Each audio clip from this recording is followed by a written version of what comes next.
Hi, this is Dr. Tina Baker, and I'm so excited to share with you Life Without Limits. I am a pastor, a strategist, and I am a teacher in training. This is a place where we have an opportunity to speak clear what is on our hearts, things that are holding us back that we may not even know has been holding us back. But today, through conversation, you're going to hear about the PKs, also known as the pastor's kids. And what did they go through and what did they experience? Well, join us as we go deeper with the PKs.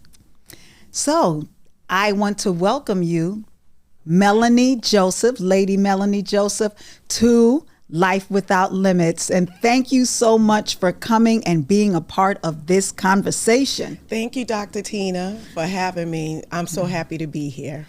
So we have been friends for over 40 years. Yes. And we grew up together. Oh, yes. We had experienced a lot together. A lot. But now I want us to go back a little bit and really think and talk about something that's people don't understand. People may think that all is well, but it's this spirit of familiarity. And how does that impact you as a PK? Okay, well, let me start off like this. So I've been born and raised in the church. Okay, my father was a pastor for almost 60 years. And growing up in the church, you know, when you've been raised in the church, people become familiar, too familiar with you. A little bit too much. And they get comfortable. And some of the gifts and talents that God has placed in us, or in me and my two brothers, it became like overlooked or unappreciated. Okay. And it's not a good feeling, you know, to be, you know, giving God your all and just people just look at you like, oh, that's just Melanie. Right. Oh, that's just Leroy and Michael.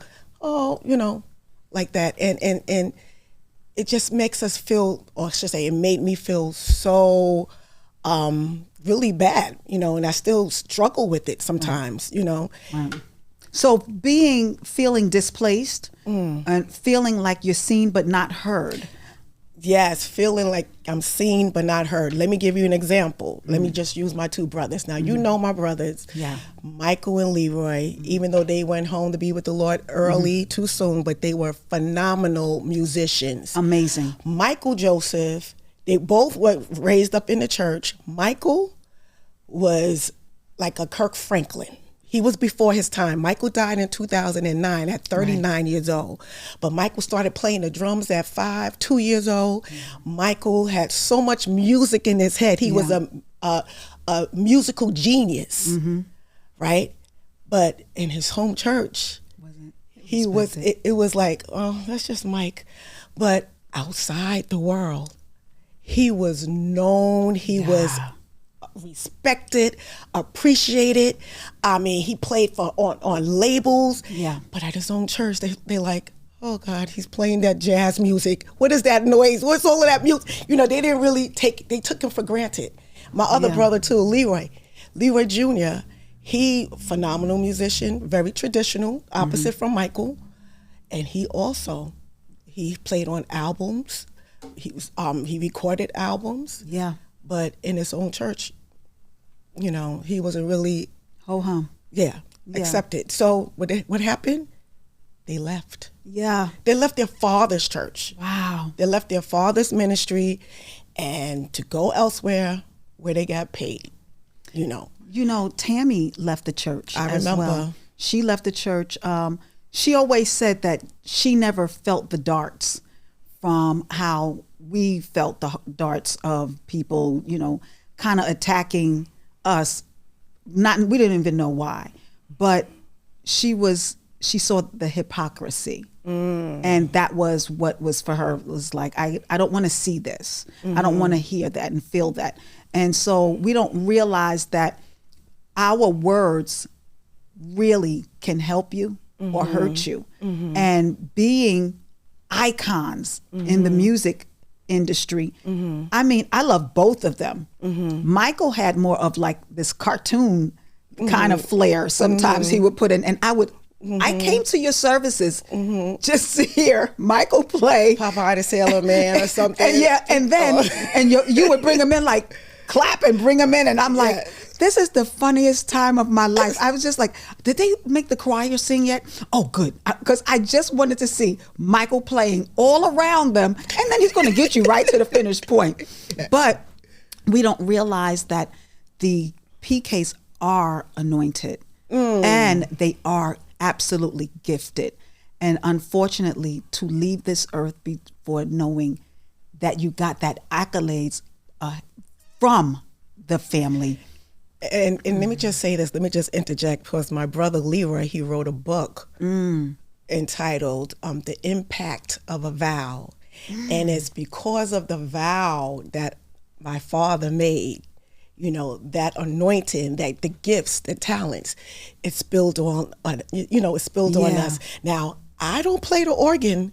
I play a mean tambourine, but I didn't play the organ, the keyboards. I did play the drums at one point, you know. Not the drums. I did play the drums at one point, but my mother, the late mother Jessica Joseph, I love her. She made me get up and sing at 3 years old. Myself and Candy Johnson, the assistant pastor's daughter, she made me sing, and she trained, you know, my voice, and she had me stand in front of the mirror and practice directing the choir, and you know, at a young age, you know, and singing in the choir and leading songs. I was part of the praise team, still am, but, you know, used to lead. But all of that is because of the vow that, you know, our father made. And because when God sent him out to pastor, he gave him some help, you know, and his children. And that's how it is with PKs, a lot of PKs. You know, they are anointed and talented and gifted. So now I look at you and I look at remembering Michael, remembering Leroy, and even your mom. She was not no nonsense. You're you're not messing with her. And I love her forever for being that. She gave it to be okay to say, don't talk to me like that. Oh yeah. I love that. I love that. But I know you talked about your brothers, but now what would you do now so that their name does not fade? Well, you know, I have a son. My son Robbie. His name is Robert, but we call him Robbie. And Robbie plays the drums, and he's aspiring to be a musician. He's learning how to play the organ. He's learning how to play the keyboard. And I would love to have a music school or you know, something in memory of my brothers. We talked about that. That would be great. I thought if you can have the Leroy Jr. and Michael Joseph's school where they can be trained, where they can get the skills that they need, but then when they get that, give them a stipend. Because that's one of the things that was a no-no. You're doing it because I told you to do it, as opposed to you're forcing them out. And I remember when we had his service, Michael's service, my father got up and said, this shouldn't have never happened, because with all the talent that's in Church of our Lord Jesus Christ, why couldn't we give them what the world was giving them? And so many talented musicians did leave and go and play in the world, and maybe some came back. But just being able to let them know, we more than see you, we hear you. And sorry to cut you. You're fine. So I'm thinking about my son Robbie, and I want Robbie to continue my brother's legacy. You know, I really want him to. He had two great musicians. I don't know if I'll ever be a musician. I'm getting older now. But my son, I believe that he has what it takes, and he's young. He's only 17. He's going to be 18, and I'm prayerfully hoping Yeah. that he could carry on his uncle's name. Right, or right. his uncle's, legacy. I think that would be the most, and you know what? He wants to. He does. He wants to. He does. That's my godson. That's my Yes, it is. godson. Yes, it is. He actually wants and desires that. So I want that for him. And just having someone that'll say, I'm giving you my time so that I can take your son and help him. We need to be more helpers one of another. Yes, we do. And speaking of being helpers, one to another, you said, or one for another. PKs, we started out as a support system, right? Yeah. We had encouraged each other because our fathers, our parents, they were so busy building up the kingdom, building up the churches, building, and we had each other to support when we were down, when we were upset. We cried together. Yeah. We prayed together. God knows we laughed together. We did a lot of laughing. Yeah. Yeah. Okay. As you said, we went on a double date together. Oh, God. We went to the Golden Arches, right? What is it? The Golden Arches? Oh my God. Okay. So Melanie, we had this double date. It was supposed to be a double date, and then your date didn't make it. But then okay. So now it was the three of us, and I was like, okay, where are we going? But you wanted gas money. You asked the man for I gas actually money. did, because he was a deadbeat. Okay. How dare you? How dare you? Because what he did was he said, where do you want to go to eat? I am like, hey, let's just make it quick, like, whatever it's going to be. And he drove. He had me. This is a long time ago. He people. had very me, long time ago. He We were had in our me- 20s. He had me to drive him. We get out the car and we walked up to the drive-thru. Who does that? The Golden Arches. Who does that? And I'm sitting there, he's like, do you think your father will like me? Is that what you wanted to ask me? Because I don't like you. But at the end of the day, you had your I said, handout. you owe me. You had your owe me handout gas for $5. station. You owe back me then. gas station. You owe me gas money. You owe me driving time. You owe me for my pain and suffering. And he called the next day, and I was like, she's not here. So we had a lot of good times We together. did. We supported each other. She did all the driving. At the time, I didn't have my license, and we just went together. We had shared fun. rooms together We at the did. conventions. We went to different church functions and youth functions, and one time we went to Michael Field's church. You remember that? Oh, so Melanie is a she has to singer. tell a story. I sing, but I don't sing where I know my key. I'm just going to let it belt and wherever it goes. But Melanie, why did you tell Apostle Michael Fields to put you in A flat? Because my brothers are musicians, so they know the keys. So I heard A flat. They always play in A flat. So I said, "Can you give me A flat, please?" And then she said, I'm going to lay down. I didn't sing my that song. burdens. I didn't sing that said, song. What but in it the was in a world lower are key. you A doing? flat was high, and I went all the way low. Going down by the river.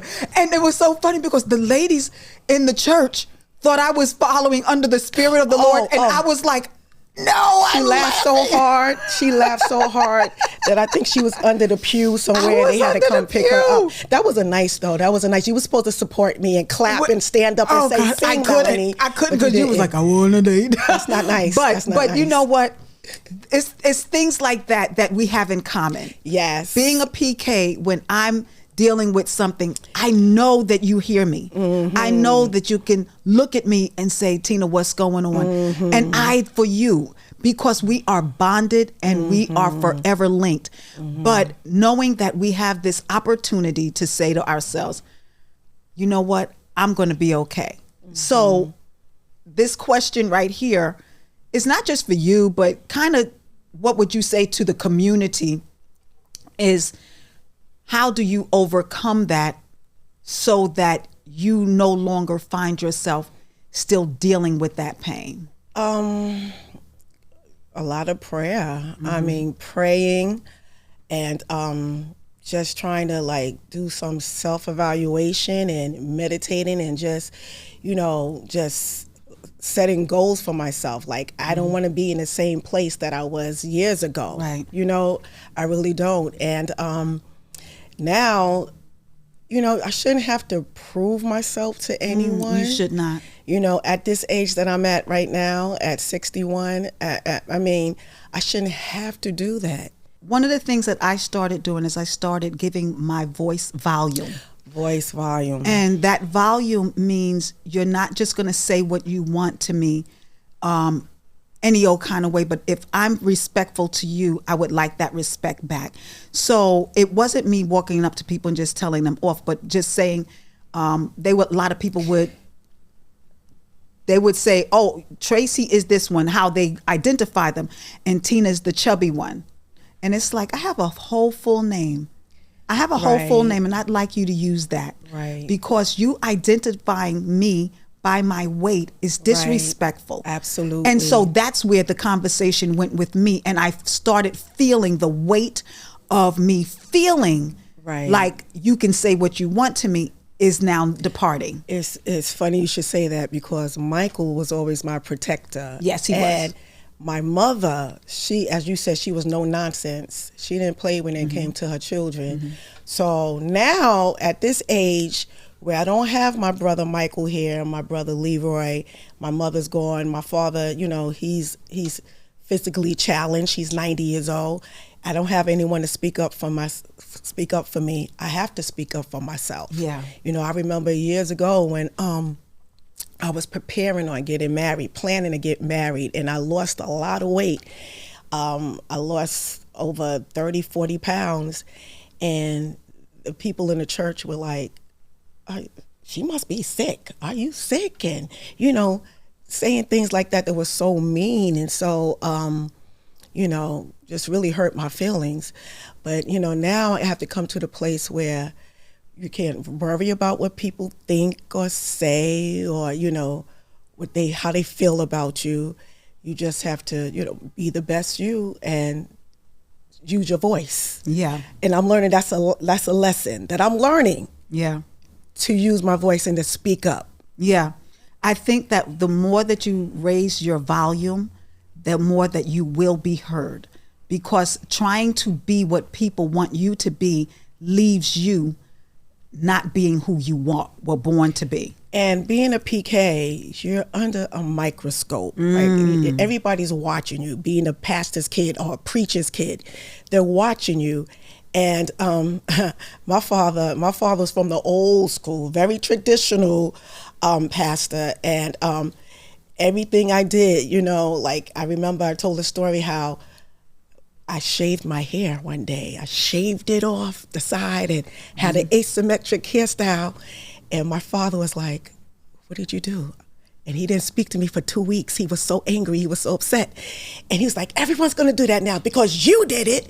All the young girls in the church are going to cut their hair." And I'm like, "Dad, but can I be myself?" Right. But the point I'm making is, I have a voice and I have to use my voice. And just because you're a PK, you do have your own personality. You have your own self. And, like I said, my father was a strict pastor. And I thank God for his teaching. I thank God for his foundation, because it made me the woman that I am right now. But, yeah. I had an experience with my dad when he was not going to have nepotism in the church. And in that environment, they was now having choir rehearsals and getting new officers, and someone said, "I recommend Tina to be the choir president." And I was like, "I'm not allowed to be a choir president because I'm Bishop's daughter. I can't hold leadership."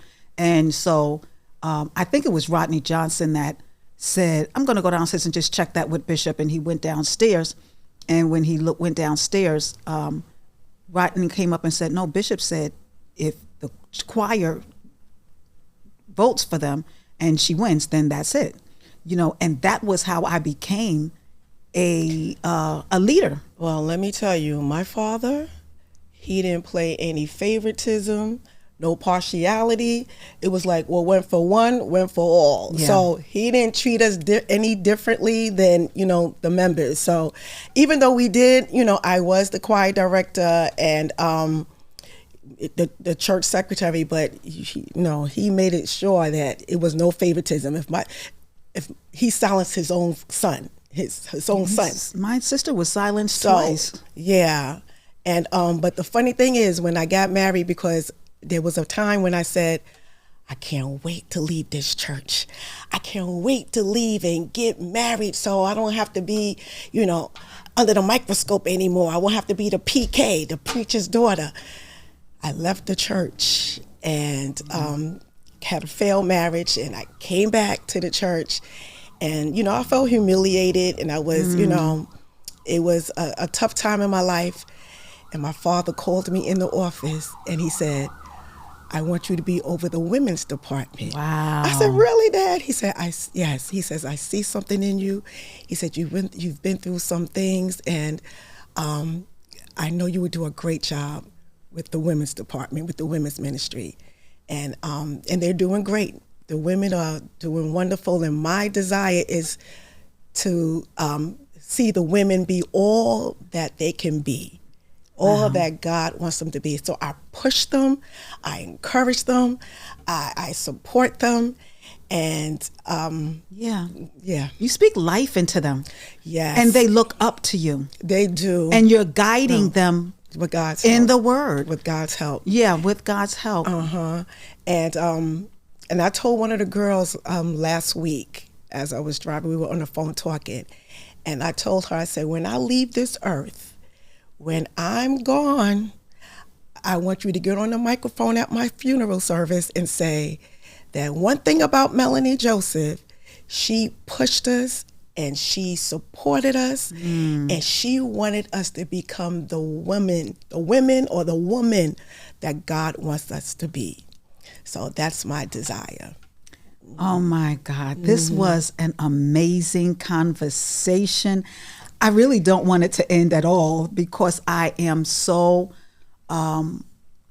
happy that you not just opened up your heart, but you really spoke the truth to power. And can I just say to you that I'm really proud of you. I'm super proud of you. Thank you. I'm so glad that God used you and is using you to where you're like an author, a singer, a life coach, and the list just goes on. And a preacher, a sought after preacher. I mean, my God, who would have thought? Little Tina, when we had a concert, and my brother asked you to sing and say, you only said 2 words on the microphone, but now she has the gift of gab. Come on here. She has the gift of gab. And my brother said, say something. And she was like, Jesus wept. I'm like, excuse me? You got to say more than that. I was like, he wept. I don't know why he cried, but he wept. And we did a concert together, but I am super proud of you. And you got up and went on the 2-step. I was like, I don't know oh my what you gosh. mean by that. Yeah, you got a good shout. You got up and you said, but I'm super proud of you. She has an awesome book. I'm feeling trapped, but there's a way out. So, and become who's born to be, exiting the waiting room. Who said Junior? And that's coming next. That's the one. Who said Junior had to be a boy. That's awesome. So, I love you. I love you more. Forever. You are an inspiration in my life. Same the here. entire world says that you're their best friend, and I'm like, you haven't seen us yet. But you mean the world to me. Same here. And I'm so glad that you opened up your heart and really helped. I believe with everything in me that people are going to watch this podcast and it's going to touch them like never before, because when you speak, God hears your prayers. He hears your prayers. So Amen. I thank you. And I just wanted to share to those out there, I want you to know that life without limits actually can be yours.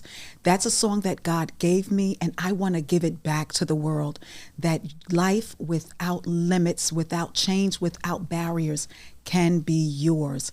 And if you're not subscribed to this podcast, I want you to join Life Without Limits by Dr. Tina and sign up.